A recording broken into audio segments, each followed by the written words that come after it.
problem. All right, we're going to do ideally 2 chapters. We'll see what happens. Oh, let me put this into airplane mode. There we go. Yeah, briefly considered back in the day, if you've been watching my channel for any significant length of time, back in the day, I used to not wear the headphones. I used to just narrate. And I've briefly considered like going back to that, but then I remember that I have static occasionally, and I wouldn't hear that without these. So we do what we have to. Today we'll be continuing Little Women by Louisa May Alcott. 30. Consequences. Mrs. Chester's fare was so very elegant and select that it was considered a great honor. I don't like how that breath happened. Mrs. Chester's fare was so very elegant and select that it was considered a great honor by the young ladies of the neighborhood to be invited to take a table, and everyone was much interested in the matter. Amy was asked, but Jo was not, which was fortunate for all parties, as her elbows were decidedly akimbo at this period of her life, and it took a good many hard knocks to teach her how to get on easily. The haughty, uninteresting creature was let severely alone. I need to check. I feel like my mic is too... I did check it, but I still feel like it's too close to my face. Okay. Alone.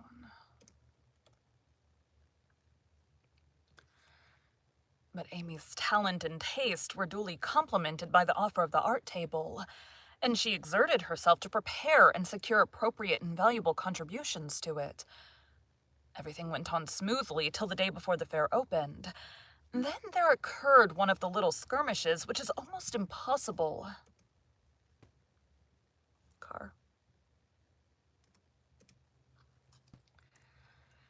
Then there occurred one of the little skirmishes which is almost impossible to avoid, when some 25 women, old and young, with all their private piques and prejudices, old and young, with all their private piques and prejudices, try to work together. May Chester was rather jealous of Amy, because the latter was a greater favorite than herself, and just at this time several trifling circumstances occurred to increase the feeling. Amy's dainty pen and inkwork entirely eclipsed May's painted vases. That was one thorn. Then the all-conquering tutor had danced 4 times with Amy at a late party, and only once with May. That was thorn number 2.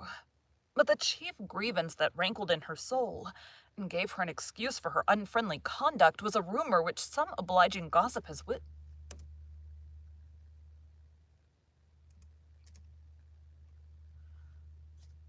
truck.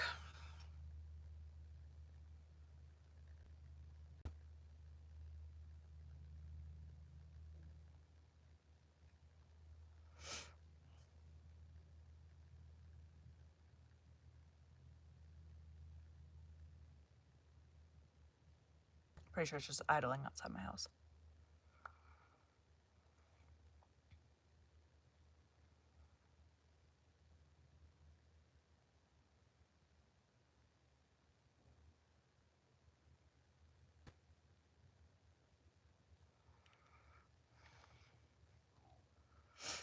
Back to recording today. It's still idling outside my house. So I had like 5 hours of audio that I needed to edit through. That didn't include podcasts. I did not get caught up on podcasts, but I had 5 hours of other audiobook audio to get through. So I took 2 days off, Monday and Tuesday. Supposed to start a new audiobook on Monday.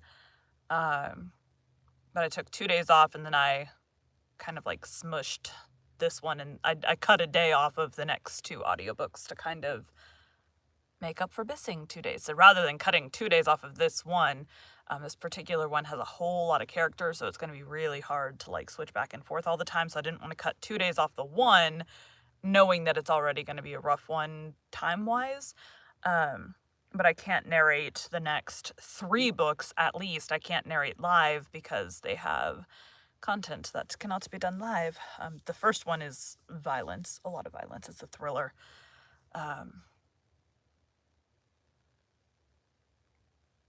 The truck's still idling.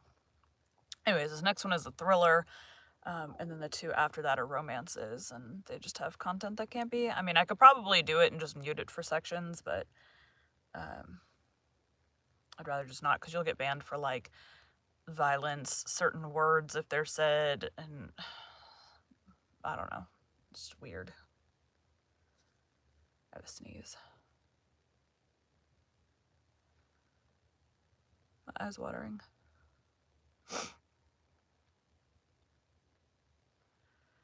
This morning I had a string of like 5 of them while I was getting ready. I'm like, good God.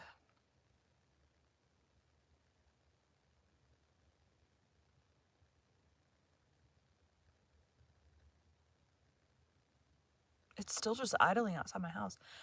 My eyes are tearing up now. Alright, we're just gonna go and I'll cut it out if I need to. Gave her an excuse. And gave her an excuse for her unfriendly conduct was a rumor which some obliging gossip had whispered to her, that the March girls had made fun of her at the Lambses. All the blame of this should have fallen upon Jo, for her naughty imitation had been too lifelike to escape detection, and the frolicsome Lambs had permitted the joke to escape. No hint of this had reached the culprits, however, and Amy's dismay can be imagined when the very evening before the fair, as she was putting the last touches to her pretty table, Mrs. Chester, who of course resented the supposed ridicule of her daughter, said in a bland tone but with a cold look, Mrs. Chester.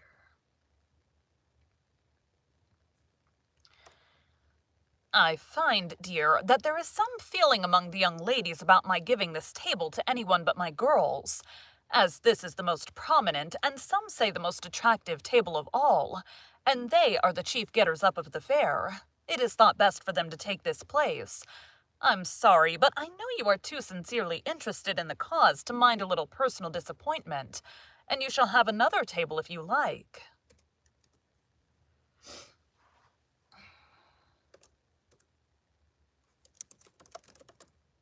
What the heck? Don't do that.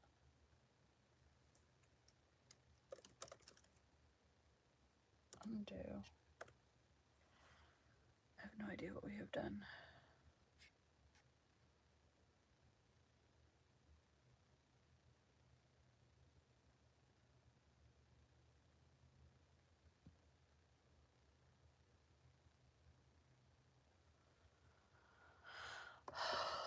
I don't know what this just did.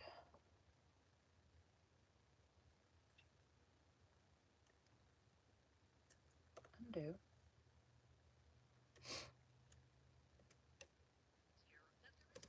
Okay. I have no idea what just happened. That was really weird. Really weird. Mrs. Chester had fancied beforehand that it would be easy to deliver this little speech, but when the time came, she found it rather difficult to utter it naturally, with Amy's unsuspicious eyes looking straight at her, full of surprise and trouble. Amy felt that there was something behind this, but could not guess what, and said quietly, feeling hurt and showing that she did,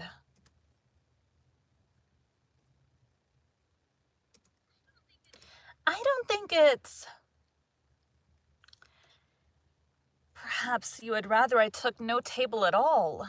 Now, my dear, don't have any ill feeling. I beg, it's merely a matter of expediency, you see. My girls will naturally take the lead, and this table is considered their proper place. I think it very appropriate to you, and feel very grateful for your efforts to make it so pretty. But we must give up our private wishes, of course, and I will see that you have a good place elsewhere. Wouldn't you like the flower table? The little girls undertook it, but they are discouraged. You could make a charming thing of it, and the flower table is always attractive, you know. May. I don't think we've had a May.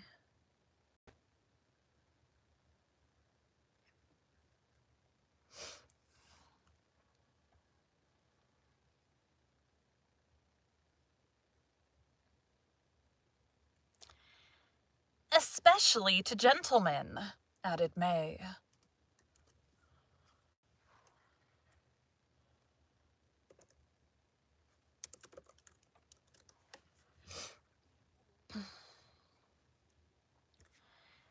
With a look which enlightened Amy as to one cause of her sudden fall from favor. She colored angrily, but took no other notice of that girlish sarcasm, and answered with unexpected amiability, "It shall be as you please, Mrs. Chester. I'll give up my place here at once, and attend to the flowers if you like. You can put your own things on your own table if you prefer," began May, feeling a little conscience-stricken as she looked at the pretty racks, the painted shelves, and quaint illuminations Amy had so carefully made and so gracefully arranged. She meant it kindly, but Amy mistook her meaning and said quickly, "Oh, certainly, if they are in your way," and sweeping her contributions into her apron, pell-mell she walked off, feeling that herself and her works of art had been insulted past forgiveness. Now she's mad. Oh dear, I wish I hadn't asked you to speak, brah. Now she's mad. Oh dear, I wish I hadn't asked you to speak, Mamma, said May, looking disconsolately at the empty spaces on her table. Girls' quarrels are soon over, returned her mother, feeling a trifle ashamed of her own part in this one as well she might. The little girls hailed Amy and her treasures with delight, which cordial reception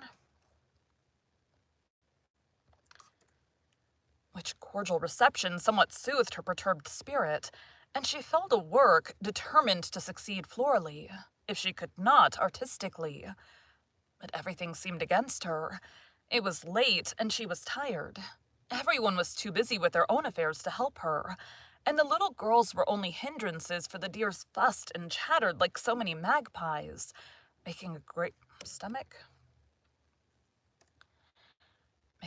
deal of confusion in their artless efforts to preserve the most perfect order. The evergreen arch wouldn't stay firm after she got it up, but wiggled and threatened to tumble down on her head when the hanging baskets were filled. Her best tile got a splash of water which left a sepia tear on the Cupid's cheek. She brushed her hands with hammering, and got cold working in a draught, which last affliction... Sepia? I feel like I've said that wrong forever. Sepia, no? No, we're good. Which last affliction filled her with apprehensions for the morrow.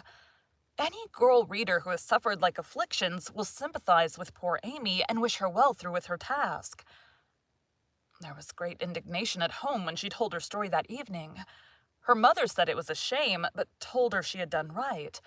Beth declared she wouldn't go to the fair at all. And Joe demanded why she didn't take all her pretty things and leave those mean people to get on without her. Because they are mean is no reason why I should be. I hate such things, and though I think I've a right to be hurt, I don't intend to show it. They will feel that more than angry speeches or huffy actions. They will feel that more than angry speeches or huffy actions, won't they, Marmee? That's the right spirit, my dear. A kiss for a blow is always best, though it's not very easy to give it sometimes, said her mother with the air of one who had learned the difference between preaching and practicing.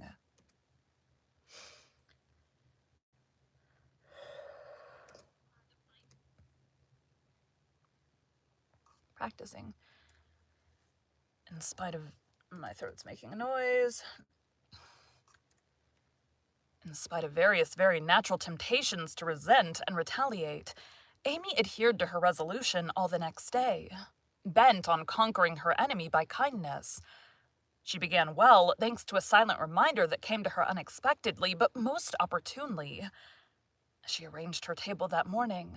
While the little girls were in the anteroom filling the baskets, she took up her pet production, a little book, the antique cover of which her father had found among his treasures, and in which, on leaves of vellum, she had beautifully illuminated different texts. As she turned the pages, rich in dainty devices, with very pardonable pride, her eye fell upon one verse that made her stop and think. framed in a brilliant scrollwork framed in a brilliant scrollwork of scarlet, blue, and gold, with little spirits of goodwill helping one another up and down among the thorns and flowers were the words. Thou shalt love thy neighbor as thyself. I ought, but I don't, thought Amy, as her eye went from the bright page to May's discontented face behind the big vases that could not hide the vacancies. I could not hide the vacancies her pretty work had once filled. Amy stood a minute, turning the leaves in her hand, reading on each some sweet rebuke for all heart-burnings and uncharitableness of spirit. Many wise and true sermons are preached us every day by unconscious ministers in street, school, office, or home. Even a fair table may become a pulpit, if it can offer the good and helpful words, which are never out of season. Amy's conscience preached her little sermon from that text, then and there, and she did what many of us do not always do. Took the sermon to heart, and straightway put it in practice. A group of girls were standing about May's table, admiring the pretty things and talking over the change of saleswoman. They dropped their voices, but Amy knew they were speaking of her, hearing one side of the story and judging accordingly. It was not pleasant, but a better spirit had come over her, and presently a chance offered for proving it. She heard May say sorrowfully, "It's too bad, for there's no time to make other things, and I don't want to fill it up with odds and ends. The table was just complete then. Now it's spoiled. I dare say she'd put them back if you asked her," suggested someone. "How could I, after all the fuss?" began May.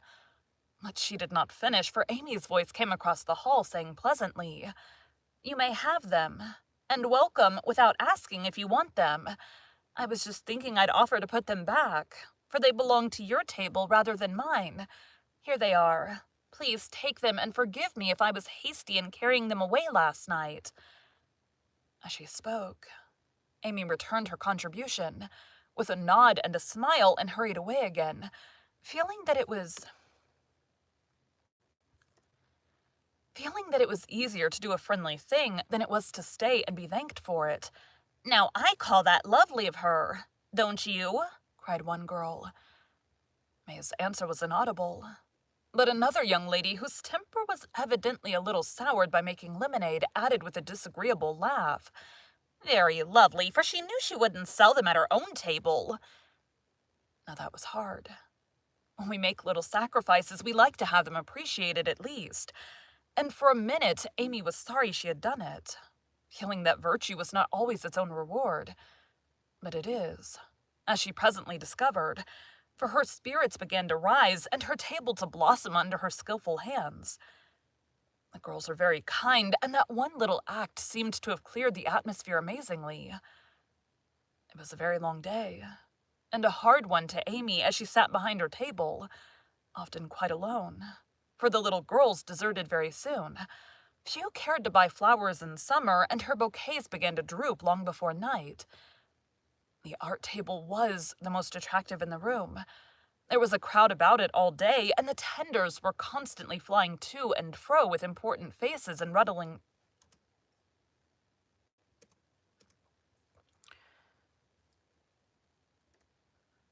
There was a crowd about it all day long, and the tenders were constantly flying to and fro with important faces and rattling money boxes.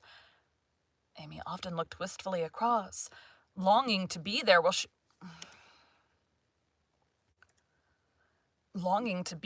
she felt at home and happy, instead of in a corner with nothing to do.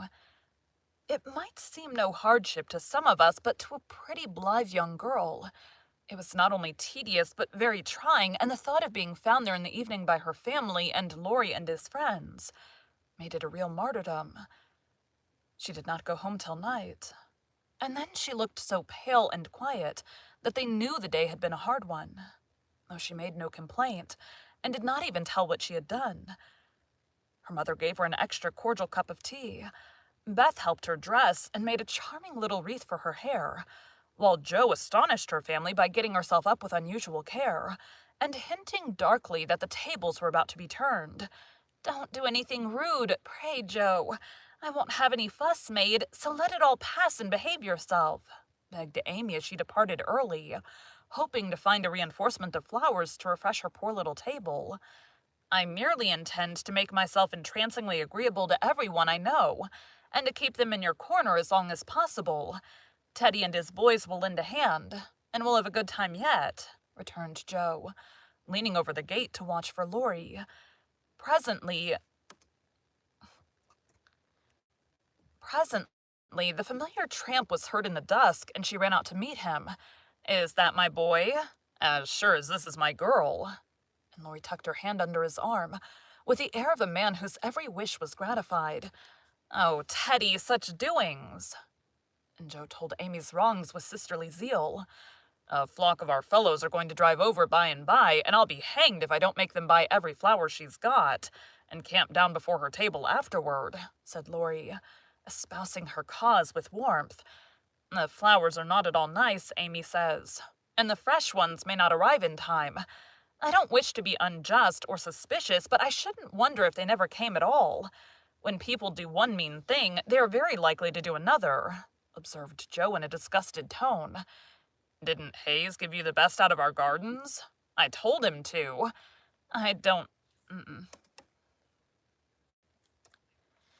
I didn't know that. He forgot, I suppose. And as your grandpa was poorly, I didn't like to worry him by asking, though I did want some." "Now, Joe, how could you think there was any need of asking? They're just as much yours as mine. Don't we always go halves and everything?" began Laurie in a tone that always made Joe turn thorny. "Gracious, I hope not. Half of some of your things wouldn't suit me at all. But we mustn't stand philandering here. I've got to help Amy, so you go and make yourself splendid. And if you'll be so very kind as to let Hayes take a few nice flowers up to the hall, I'll bless you forever." "Couldn't you do it now?" asked Laurie, so suggestively that Joe shut the gate in his face, with inhospitable haste, and called through the bars, "Go away, Teddy, I'm busy." Thanks to the conspirators, the tables were turned that night, for Hayes sent up a wilderness of flowers with a lovely basket arranged in his best manner for a centerpiece. Then the March family turned out en masse, and Joe exerted herself to some purpose, for people not only came, but stayed, laughing at her nonsense, admiring Amy's taste, and apparently enjoying themselves very much.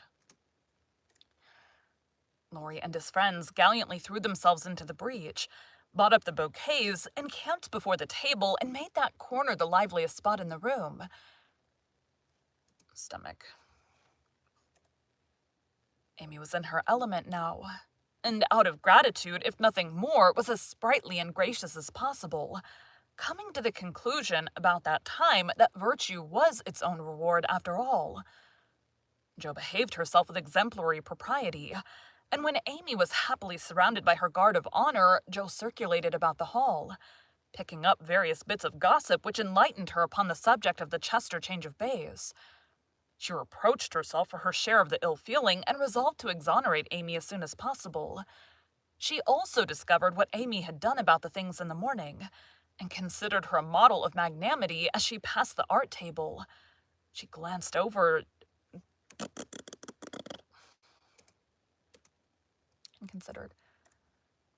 and considered her a model of magnanimity. Magnanimity. I don't think that's how you say that word.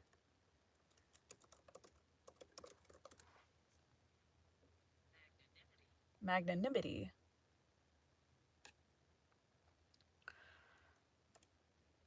And considered her a model of magnanimity as she passed the art. Damn it, that is 2 sentences. And considered her a model of damn it. And considered her a model of magnanimity. As she passed the art table, she glanced over it for her sister's things, but saw no signs of them. Tucked away out of sight, I dare say, thought Jo, who could forgive her own wrongs, but hotly resented any insult offered to her family. "Good evening, Miss Jo. How does Amy get on?" asked May with a conciliatory air. Asked May with a conciliatory air. tone?" asked May with a conciliatory air, for she wanted to show that she also could be generous. She sold everything she had that was worth selling, and now she's enjoying herself. The flower table is always attractive, you know, especially to gentlemen. Joe couldn't resist giving that little slap, but May took it so meekly she regretted it a minute after and fell to praising the great vases which still remained unsold. "Is Amy's illumination anywhere about? I took a fancy to buy that for father," said Joe, very anxious to learn the fate of her sister's work. Everything of Amy's sold long... Hold on. Everything of Amy's sold long ago. I took care that the right people saw them, and they made a nice little sum of money for us," returned May, who had overcome sundry small Damn it! There's a car outside now.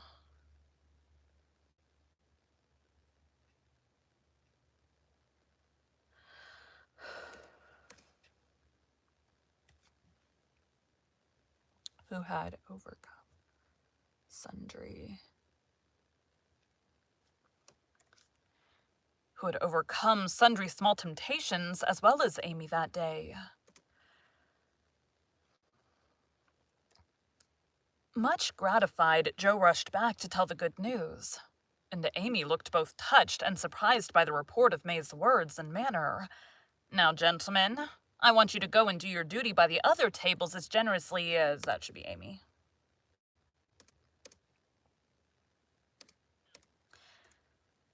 "Now, gentlemen, I want you to go and do your duty by the other tables as generously as you have by mine, especially the art table," she said, ordering out Teddy's own, as the girls called the college friends.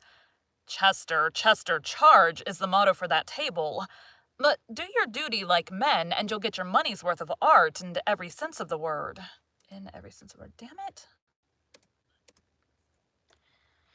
"But do your duty like men, and you'll get your money's worth of art in every sense of the word," said the irrepressible Joe as the devoted phalanx prepared to take the field. I don't know how to say that word, actually. Phalanx. Phalanx. Oops. Phalanx, said the irrepressible Joe as the devoted phalanx prepared to take the field. To hear Parker. I think Parker has talked. LMNO. No.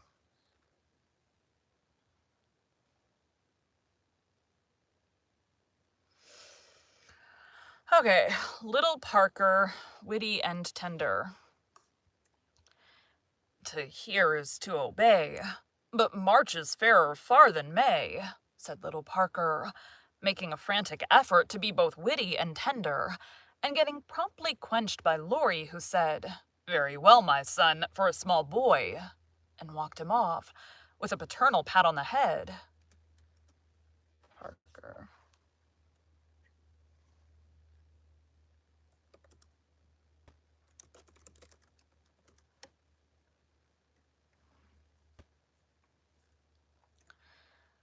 "By the vases," whispered Amy to Laurie as a final heaping of coals on fire on her... Damn it. Whispered Amy to Laurie as a final heaping of coals of fire on her enemy's head. To May's great delight, Mr. Lawrence not only bought the vases, but pervaded the hall with one under each arm.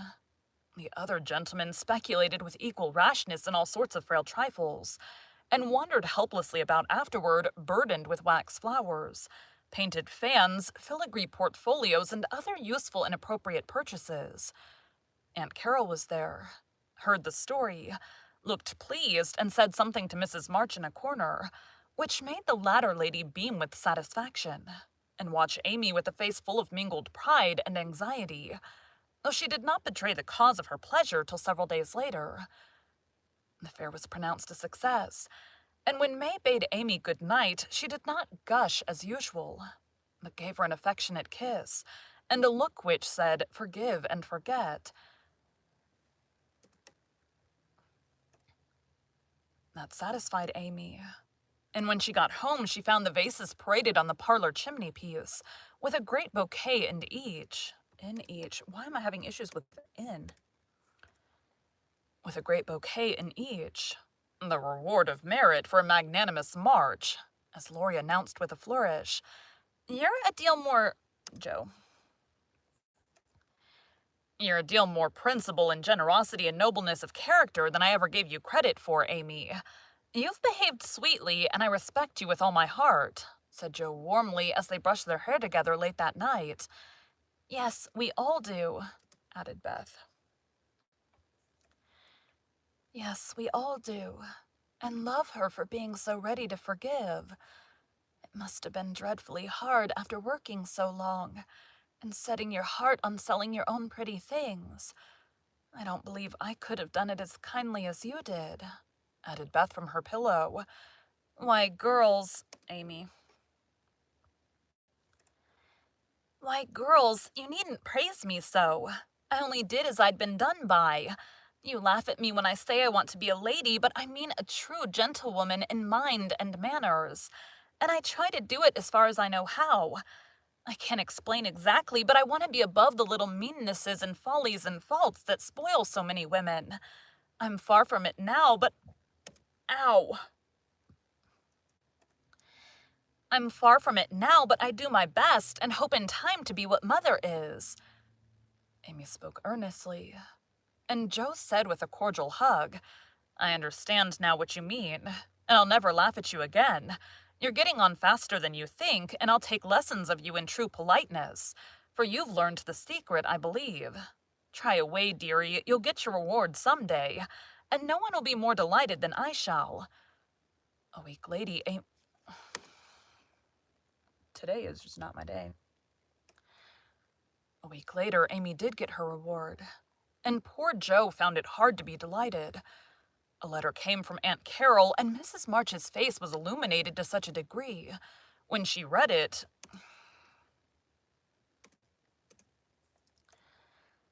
A letter came from Aunt Carol, and Mrs. March's face was illuminated to such a degree when she read it, that Joe and Beth, who were with her, demanded what the glad tidings were. Aunt Carol is going abroad next month, and wants me to go with her, burst in Joe, flying out of her chair in an uncontrollable rapture. No, dear, not you. It's Amy. Oh, Mother, she's too young. It's my turn first. I've wanted it so long, it would do me so much good and be altogether splendid. I must go. I'm afraid it's impossible, Joe. Aunt says Amy decidedly, and it is not for us to dictate when she offers such a favor. It's always so. Amy has all the fun, and I have all the work. It isn't fair. Oh, it isn't fair, cried Joe passionately. I'm afraid it is partly your own fault, dear. When Aunt spoke to me the other day, she regretted your blunt manners and too independent spirit. And here she writes as if quoting something you had said. I planned at first to ask Joe, but as favors burden her and she hates French, I think I won't venture to invite her. Amy is more docile, which will make a good companion for Flo and receive gratefully any help the trip may give her. Oh, my tongue, my abominable tongue. Why can't I learn to keep it quiet? Groaned Joe, remembering words which had been her undoing. When she had heard the explanation of the quoted phrases, Mrs. March said sorrowfully, I wish you could have gone, but there is no hope of it this time. So try to bear it cheerfully, and don't sadden Amy's pleasure by reproaches or regrets. I'll try, said Joe, winking hard, as she knelt down to pick up the basket she had joyfully upset. I'll take a leaf out of her book and try not only to seem glad, but to be so, and not grudge her 1 minute of happiness. But it won't be easy, for it is a dreadful disappointment. And poor Joe bedewed the little fat pincushion she held with several very bitter tears. Joe, dear, I'm very selfish, but I couldn't spare you, and I'm glad you're not going quite yet, whispered Beth, embracing her, basket and all, with such a clinging touch and loving face, that Joe felt comforted in spite of the sharp regret that made her want to box her own ears, and humbly beg Aunt Carol to burden her with this favor, and see how gratefully she would bear it. By the time Amy came in, Jo was able to take her part in the family jubilation. Not quite as heartily as usual, perhaps, but without repinings at Amy's good fortune. The young lady herself received the news as tidings of great joy, went about in a solemn sort of rapture, and began to sort her colors and pack her pencils that evening, leaving such trifles as clothes, money, and passports to those less absorbed in visions of art than herself. "It isn't a mere pleasure trip to me, girls," she said impressively as she scraped her bust palette. "I will decide. It will decide. It will decide my career. For if I have any genius, I shall find it out in Rome and will do something to prove it." "Suppose you haven't," said Jo, sewing away with red eyes at the new collars which would be handed over to Amy. "Then I shall come home and teach drawing for my living," replied the aspirant for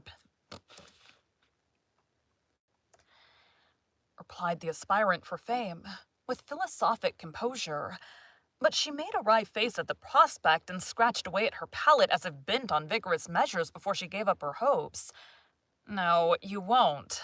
You hate hard work, and you'll marry some rich man and come home to sit in the lap of luxury all your days," said Jo.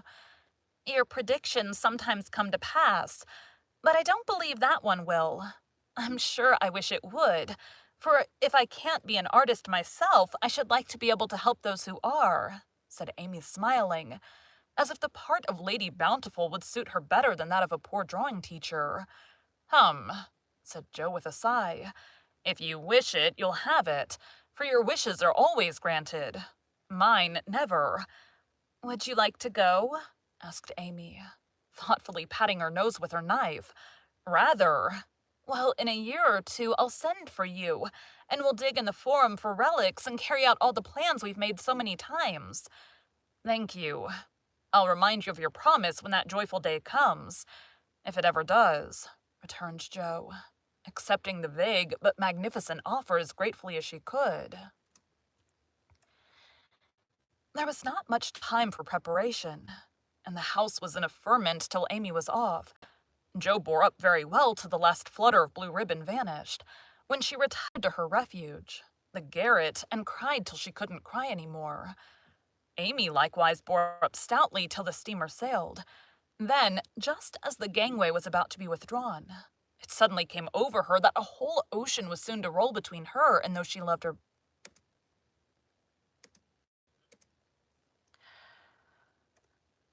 It suddenly came over her that a whole ocean was soon to roll between her and those who loved her best, and she clung to Laurie, the last lingerer, saying with a sob, "Oh, take care of them for me, and if anything should happen—" "I will, dear, I will. And if anything happens, I'll come and comfort you," whispered Laurie, little dreaming that he would be called upon to keep his word. So Amy sailed away to find the old world, which is always new and beautiful to young eyes, while her father and friend watched her from the shore, fervently hoping that none but gentle fortunes would befall the happy-hearted girl, who waved her hand to them till they could see nothing but the summer sunshine dazzling on the sea. Thank you for joining Bite at a Time Books today, while we read a bite of one of your favorite classics. Again, my name is Bree Carlile, and I hope you come back tomorrow for the next bite of Little Women. Okay, and we're going to speed start this next one. Thanks, guys.